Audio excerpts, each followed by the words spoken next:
ዳጣና ሰላም ተዋወቁ። ዳጣ እናቷን ሰላም እንደሆነች አወቀች።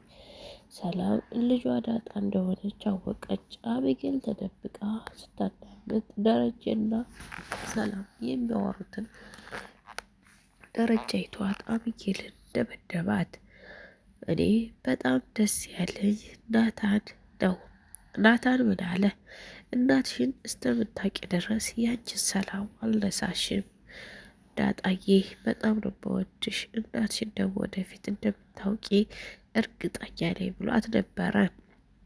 ዛሬ ላይ ግን ሰላም እናቷ እንደሆነች እሷም አወቀች። በጣም ደስተኛ ሆኔ ዳጣ ደስተኛ ከመሆኗ የተነሳ በጣም ፈገግታዋ ጨመረ። የእስከዛሬ ፈገግታዋ የስስት ነበር። ከአሁን ወዲያ ግን የስስት አልሆነም። በጣም ፈገግ ማለት ጀመረኝ።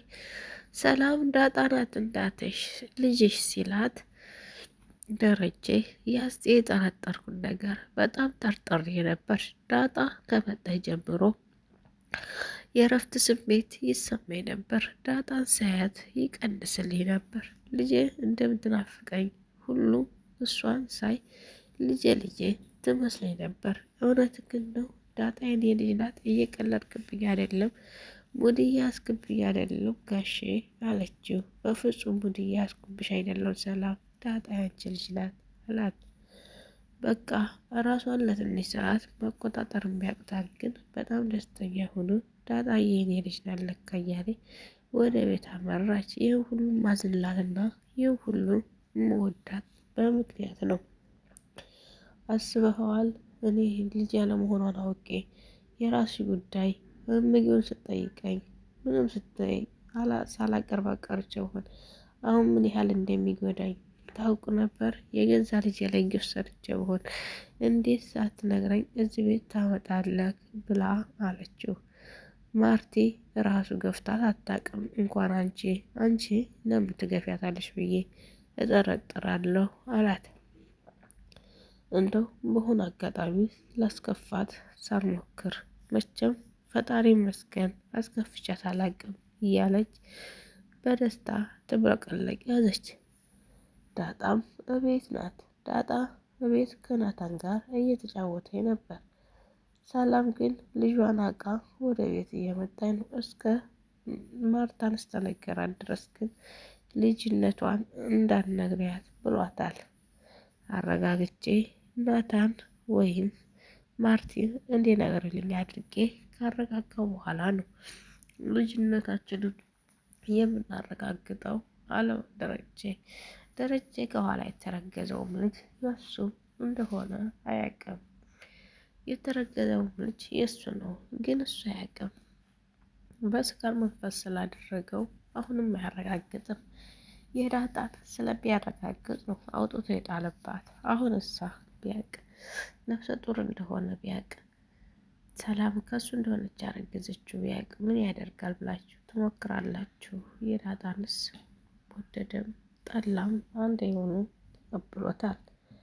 በጣም ደስ የሚለው ነገር ግን ሁለተኛ ልጅ ማርገዛ ከሱ ከሌላ ወንድ ድጋሚ እንዳልወልድ ብላ መሰለኝ ሰላም ሁለተኛ ከሱ ያረገዘችው ከደረጀ ያረገዘችው።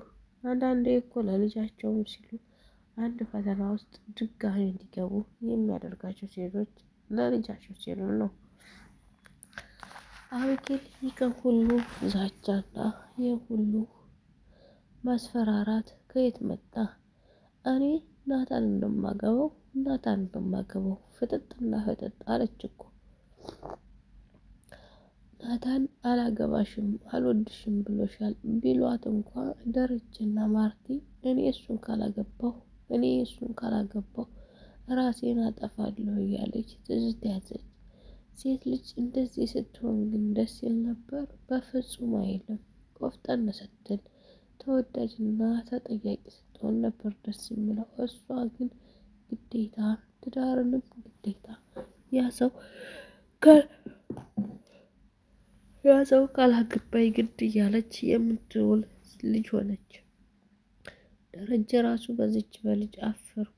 እንዴት የሀገራችንን እንትን እኮ አስጠፋችኝ። ህግና ደንቡን ባህሩን እኮ አስጠፋችኝ አልብል ብላ ወንድ እስከምጠኝ ድረስ ደረስኩ። አሁን ደግሞ ግድ ደግሞ እኔ እሱን የማገባው እያለች ትላለች። ኧረ ምን አይነት መከራ ገባሁ እያለ ደረጀ ራሱ ወደ አገባ። አስባችሁታል? ናታን ቢሰማ አሁን ግድ ነው እኔ አንተን እንደማገባው እያለች ትዝት ቢሰማ ምን ያክል እንደሚታዘባት የእውነት ይታዘባታል፣ ከምንም በላይ ማለት ነው።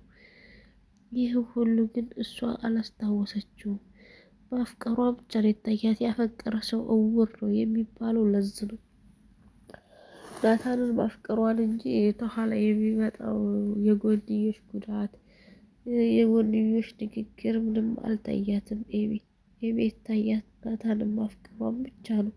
ያን ብቻ የተነው እሷም አሁን የጎንዮሽን ጉዳት ተረስታ ያገባኛል ወዶ ነው በግዱ እያለች እሷ ወንድ እሱ ሴት ሆኖ ነው የሚያገባ። ትዳርም ውስጥ ታያ እንደዛው ነው የሚኖሩት። እሱ ሴት እሷ ወንድ ሆነው ናታን እዚህ ውስጥ በወጣው የሚገባው ስንት መልካም ሴቶች እያሉ ከዚች ጋር ምን አቃጠለው? ከስራት አለች። ለማንኛውም እንደምንም ብላ አርጁ ጋር መኖሯ ይሻላታል። አይሻላትም ብላችሁ ታስባላችሁ?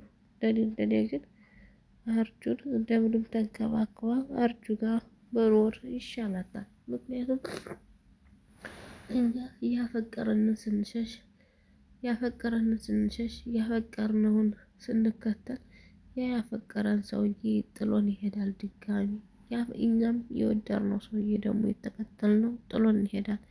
የዛን እውቀት ዲዳ ላይ ስንቀር ነው የምናስታውሰው።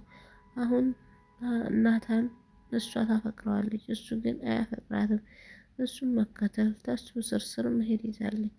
በዙሪያዋ ግን እሷን የሚያፈቅሯት ሰዎች አይታዩአትም።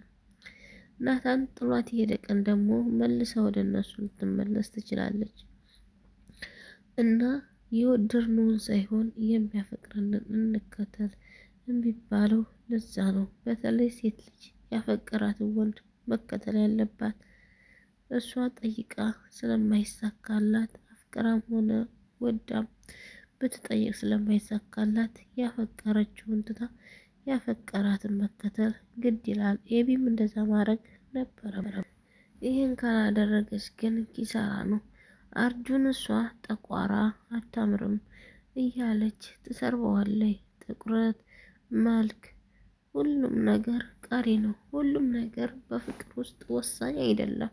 መፈቀር ብቻ ፍቅር ነው እንጂ እሱ ስለጠቆረና ስላማረ ነው እንዴ ናታንን ያፈቀረችው? አርጁ ደግሞ ስላላማረ ነው እንዴ ያላፈቀረችው? ያኮ አይደለም። ፍቅር ስጦታ ነው። አትሰጡት። ተሰጣችሁት ግን ከባድ ነው። ማስወገድ ራሱ አትችሉትም። ለማስወገድ ራሱ አስባችሁታል? ይህን ነገር አንድ ቀን አስባችሁት ታውቃላችሁ? አታውቁም። እና